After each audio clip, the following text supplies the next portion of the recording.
আমরা আমাদের বন্ধুদের সাথে 2017 সালে কক্সবাজার সমুদ্র সৈকত ভ্রমণ করতে আসছি। ওখানে আমার বন্ধু মারুট, হচ্ছে আমার বন্ধু মারুট, যে দীর্ঘ 2 বছর অপেক্ষা করার পরে কক্সবাজার সমুদ্র সৈকতের নাগাল পেল। আমার বন্ধু জিচান, যাকে আমরা সবাই আলগা বলে ডাকি, আলগার ঘরের আলগা। সে অনেক পাট শার্ট নিয়ে ছবি তুলতে চিন্তা করে, কিন্তু তার একটা ছবি ভালো দেখায় না। এ আমার আদরের ছোট ভাই আশিক, যে সমুদ্র পাড় নষ্ট করে দিচ্ছে। এটা কিন্তু খুব খারাপ জিনিস। এই দেখো আমার মারুত বন্ধু যে সমুদ্র পাড়ে এসে বলছে তার জীবন নাকি সার্থক হয়ে গেছে। বাংলাদেশের সর্বোচ্চ সমুদ্র জায়গা যে সমুদ্র সৈকত, ওই সমুদ্র সৈকতের মধ্যে আমার বন্ধু এসে নিজেকে খুব উচ্ছ্বসিত মনে হচ্ছে। আমার গার্লফ্রেন্ড চলে গেছে, তাই আজকে আত্মহত্যা করবো।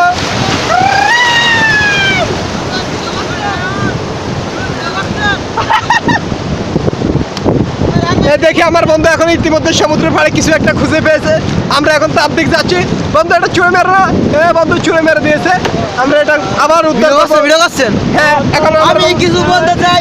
আমি এই কক্সবাজার আসছি, রাহান ভাই তো আমাকে ছবি উঠতে যাচ্ছে না, নিজে নিজে সব জায়গায় ছবি উঠছে, আমাকে কোনো কিছু দিচ্ছে না। আমি কক্সবাজারে এসে অনেক আনন্দিত। ঢাকা শহর থেকে কক্সবাজারে এসে আমি আমার নিজের নিরিবিলি মনটা খুঁজে পেয়েছি। আমি চাই কোনোদিন আরও সুযোগ পেলে আমি এই কক্সবাজারে এসে প্রাকৃতিক দৃশ্যগুলো দেখতে চাই।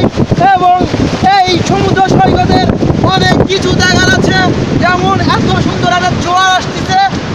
এই কক্সবাজারকে, বাংলাদেশকে অনেক আলোকিত করে ফেলছে। বাংলাদেশ সরকার আমাদের জন্য অনেক একটা সুন্দর প্রাকৃতিক পরিবেশ সুন্দরভাবে রেখে দিয়েছে।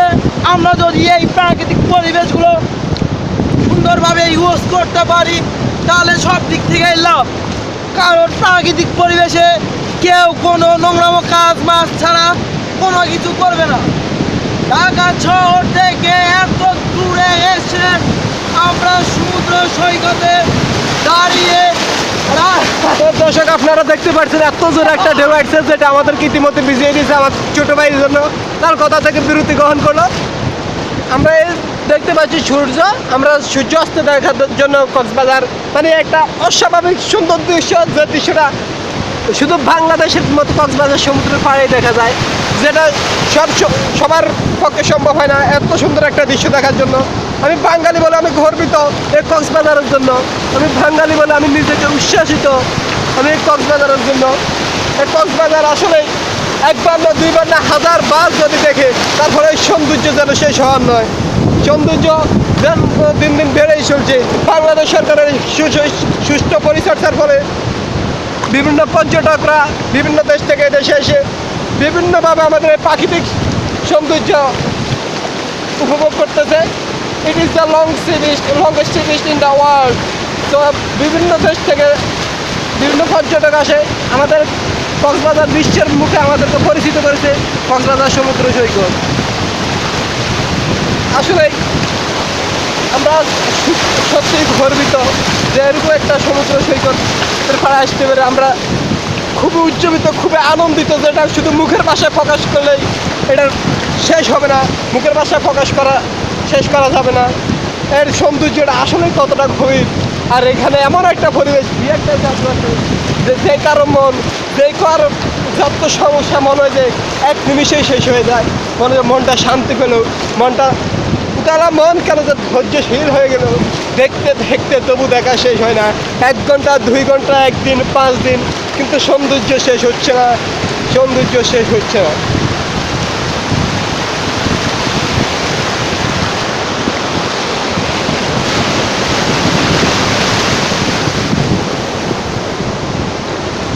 এই ঢেউয়ের কলরব শব্দ শুনে মনটা কেন ঝুড়ে দেয়, মনের মানে কেমন ইচ্ছে হয় তা সবাইকে বলা যাবে না।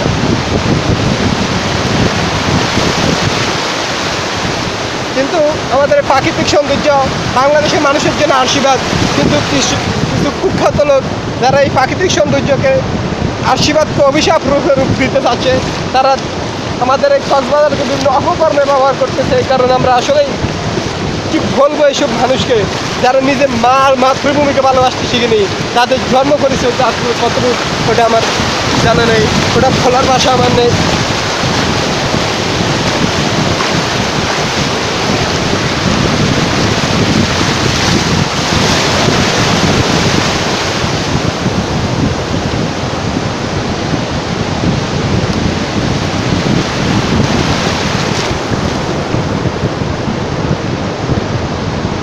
এই ঢেউ কখনো শেষ হবে এমন মনে হচ্ছে না।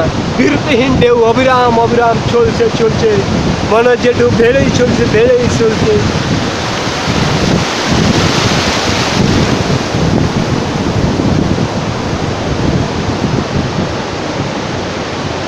আমরা দেখতে পাচ্ছি সূর্যটা কিছুটা মেঘের আড়ালে, তারপর অনেক সুন্দর দেখা যাচ্ছিল।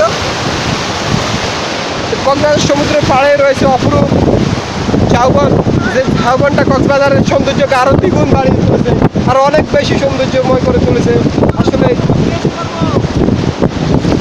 এখন আমার ছোট ভাই আপনাদের সামনে কিছু বলতে চাই। সামনের দিকে সামনে কেমন বলো বলো, সামনে কেমন পিছনে কেমন তোমার দেখাইতে হবে না, বলো তুমি। বাংলাদেশ একটি ক্ষুদ্র একটি দেশ। বাংলাদেশে যদি আমাদের রানবাই নোয়াখালীর মতো লোক থাকে তাহলে বাংলাদেশটা অনেক দূর এগিয়ে যাবে। বাংলাদেশ রাহান ভাই বাংলাদেশকে অনেক ভালোবাসে এবং বাংলাদেশকে আমি নিজেও অনেক ভালোবাসি। বাইরে বের না হলে কী ব্যাপার রাহান ভাই বলতে বলো, আমি যেগুলো ভিডিও করতে তুমি কথা বলছি। আচ্ছা তুমি আমার শো করো। আমি এতক্ষণ বক্তব্য দিচ্ছিলাম, কিন্তু দর্শক আপনারা আমাকে এখন দেখতে পারেন না, এখনো দেখতে পারবেন আমাকে। এখন যেই প্রিন্সিপাল এতক্ষণ বক্তব্য করছিল সেই প্রিন্সিপালের গুটি গুটি পায়ে দেখুন, নিচ থেকে উঠুন, দেখেন দেখেন দেখেন নোয়াখালীর প্রিন্সিপাল। লাভ ইউ করবো। আমার সৌন্দর্য আসলে কিছুই না, কক্সবাজার সৌন্দর্য যেটা মনে হচ্ছে শুরু হচ্ছে কিন্তু শেষ হচ্ছে না।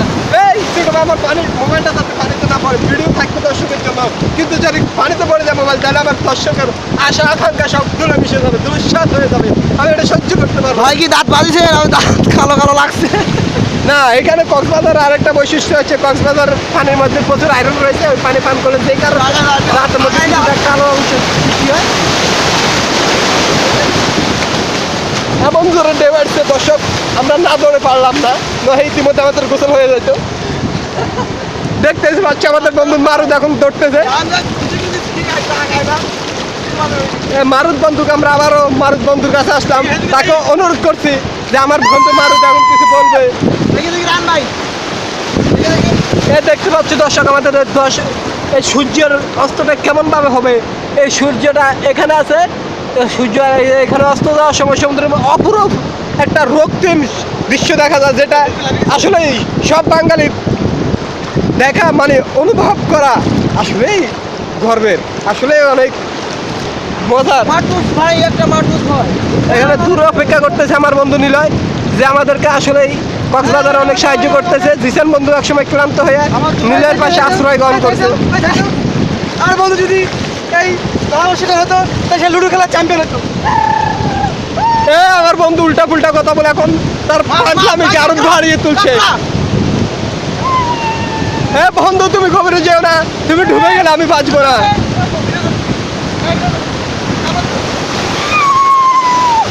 দেখছেন বন্ধু, ভাই সমুদ্র সৈকত থেকে আমি একটা জিনিস উদ্ধার করেছি। What is this? এটা হচ্ছে সমুদ্র সৈকতের, আসলে এটা একটা বালি দ্বারা গঠিত একটা পাথরের ন্যায়। এটা উদ্ধার করার কিছু নেই, এটা কক্সবাজারের সমুদ্রে অ্যাভেলেবেল, তবে দেখতে অনেকটা ডিমের আকৃতি। আপনারা দেখে হয়তো অনেক মজা পাবেন না। এই দেখুন,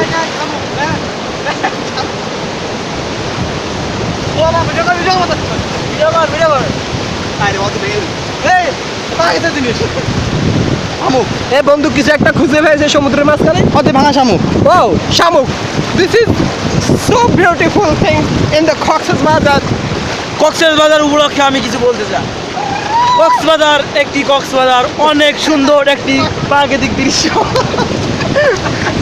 সরি, আমার ছোট মেয়ে কথা বলতে যাই, কি বলবো নিচে বুঝতে পারছে না। Just Pabna, like Pabna. আমি আমার বাবা লাইভে গেছিল, চেক খাইছে, চেক খাই এখন সে মানে একটু পাগলামি ভাব নিয়ে কক্সবাজার আসছে, তার মনকে একটু ঠান্ডা করার জন্য, মনকে একটু সান্ত্বনা দেওয়ার জন্য। সে শুধু মায়া মানুষ প্রেম করে, প্রেম না, আমরা প্রকৃতি প্রেমী, আমরা বাংলাদেশের প্রেমিক, আমরা দেশ প্রেমিক, এটাই পালন করবো। দেখো আমার বন্ধু খুশিতে নাচতেছে, এর দেখে বোঝাই যাচ্ছে না যে বন্ধুর মনে এত কষ্ট, এত অভিমান লুকিয়ে আছে। সব অভিমান ভুলে বন্ধু কিভাবে আনন্দে মেতে উঠেছে এই কক্সবাজার পাড়ে। আসলে দর্শক, আপনাদের বোঝাবার ভাষা আমার নাই। আমার বন্ধু আসলে কতটা উজ্জীবিত। আমার বন্ধুর এই অশান্ত মনকে শান্ত দেখে আমি আজকে খুবই আনন্দিত, খুবই আনন্দিত, খুবই আনন্দিত।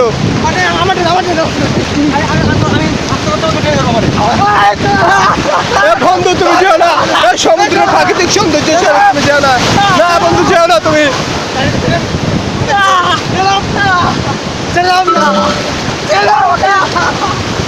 বন্ধু এই প্রাকৃতিক সৌন্দর্য কিন্তু আমাদের জন্য। যে বন্ধু একটু আগে এই ঢেউয়ের মাঝে নিজেকে বিলীন করে দিতে চেয়েছিল, ও বন্ধু ছোট একটা ঢেউয়ের ভয়ে পালিয়ে গেল। এটা বুঝতে পারছেন আমার বন্ধুর মনটা কত বড়। বন্ধু এখন তার মনোভাব এই সমুদ্রের পাড়ে লিখে প্রকাশ করবে। আমরা এখন তার মনোভাব সমুদ্রের বালি, এই বালিটা যে নদীর ঢেউ, সমুদ্রের ঢেউ চলে যায় আবার চলে যায়। এটা মেয়ে মানুষের এরকম পানি চলে, ঢেউয়ের ভিতরে ভেসে চলে আসে আবার চলে যায়। এই জন্য মেয়ে মানুষ ত্যাগ। আমার বন্ধু আমাদেরকে অস্বাভাবিক একটা গল্প শুনিয়েছে, কিন্তু ঢেউ এসে বন্ধুর সব ভালোবাসা মুহূর্তের মধ্যে বিলীন করে দিয়েছে। এই ঢেউ যেমন বাংলাদেশের জন্য আশীর্বাদ, তেমনই এটা সঠিকভাবে যদি রাখতে না পারে, এটা বাংলাদেশের জন্য অভিশাপ। এই বন্ধু এখন আপনারা দেখতে পাচ্ছেন প্রাকৃতিক সৌন্দর্যের শেষ নিদর্শন এই ঝাউবন আর এই সূর্য। এবার দেখেন সূর্য মাহমুদ ভাই যাবে মনে ছিল জয় বাংলা, বিড়ি জয় বাংলা। এই মানে চোর 5,000 টাকা খরচ করেছি আমি।